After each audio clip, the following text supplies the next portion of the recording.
Hello, this is Renee Esquivel and you're watching my latest YouTube video on my channel, Technologist on the Go. And please, subscribe with a give me a thumbs up and subscribe. I'm building up my channel and can only do so with viewers just like you.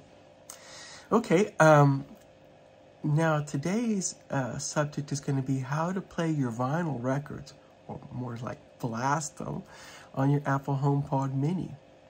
It can be done, but there's got to be, there's 5 critical pieces you need in order to make that happen. Number one, you got to have a turntable, and it can be, just like mine, one of those budget turntables. I got one as a gift, really sweet, from my children a couple of years ago. It's just one you get on Amazon. And that turntable does have to have audio, support some kind of audio output. Usually, especially with the budget ones, it'll be RCA with the red and white plugs on them. You know the ones I'm talking about. Of course, for the most part, you might have thought you can't make use of that. Let's change that.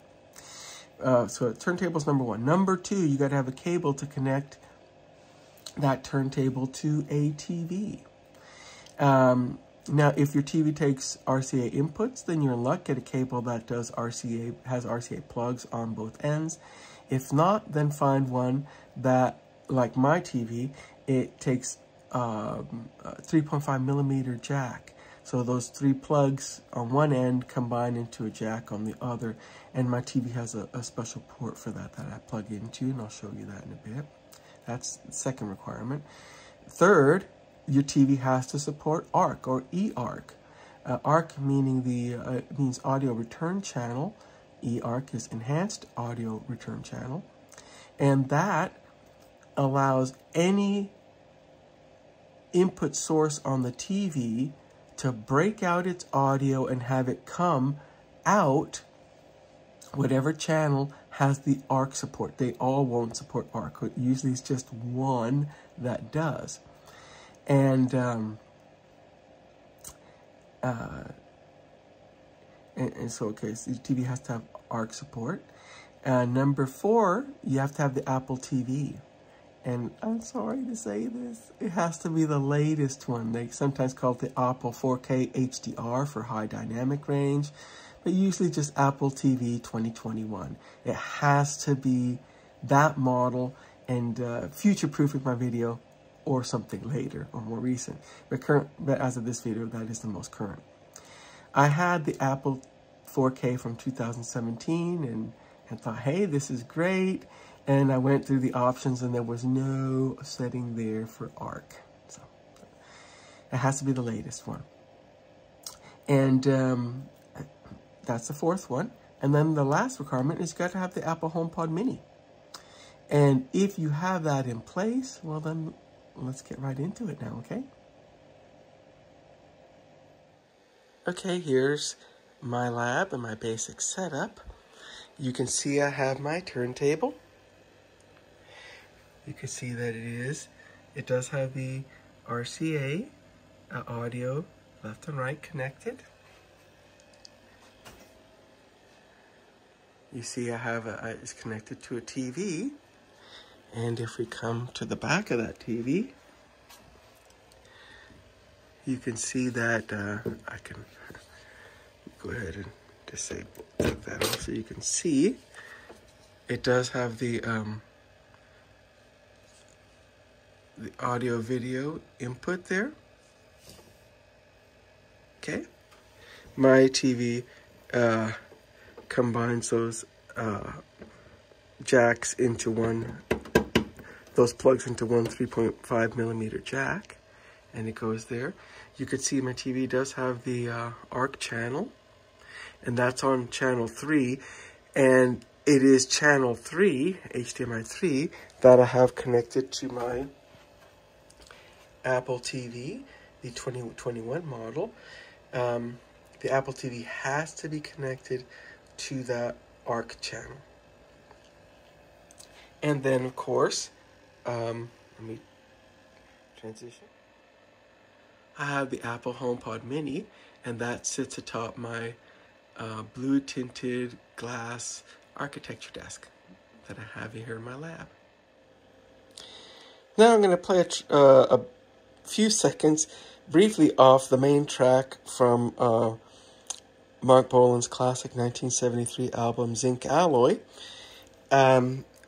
Initially, I'm going to play it just so that you can hear the audio quality of the record player itself. And then we'll contrast that with the HomePod Mini.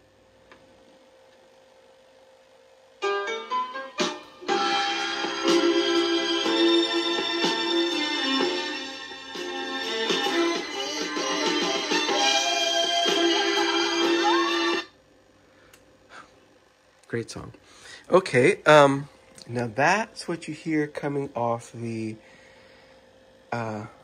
record player. Now, in order to have the eARC work, or kick in, I should say, right now, my TV's pointed at the HDMI 3, which is where I have the Apple TV. What I want to do now is change the source. And I'm going to change the source to the audio video. Now, I don't have, since there's no video, I can't display anything.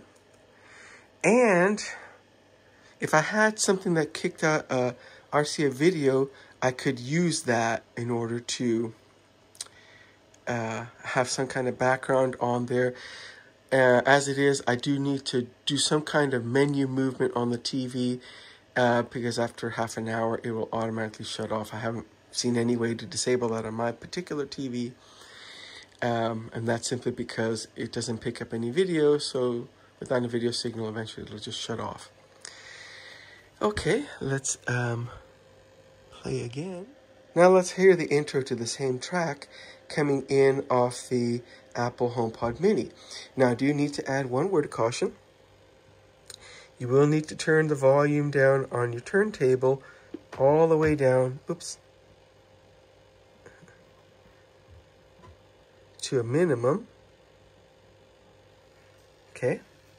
And the reason is, if you don't, that's the only way to stop the audio from coming out on these built-in speakers. And if you don't, the Apple HomePod isn't synced up completely with the audio off the main source. So there's going to be about a 1 second delay between them, and it won't sound good. So you just turn it all the way down to a minimum.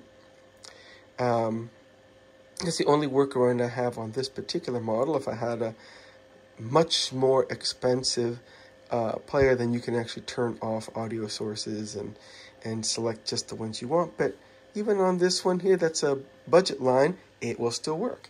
So now, with the volume turned all the way down, now let me go ahead and lower the lever there, and let's hear it.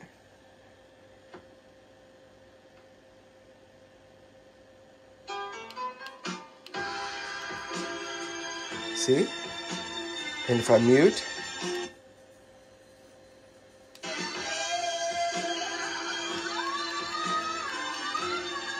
okay. So there you have it. Technically speaking, if you were going into this with where all you have is a turntable, it is an expensive way to get your audio.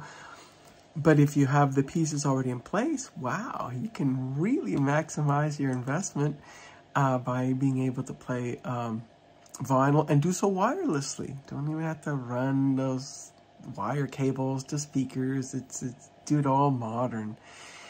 But it is a straightforward way to get it done. It does work. It works real nice. So I hope that you enjoyed it. Please give me a thumbs up, like, and subscribe. And to quote Bolan, I'll see you again. Same Mark channel, same Mark time.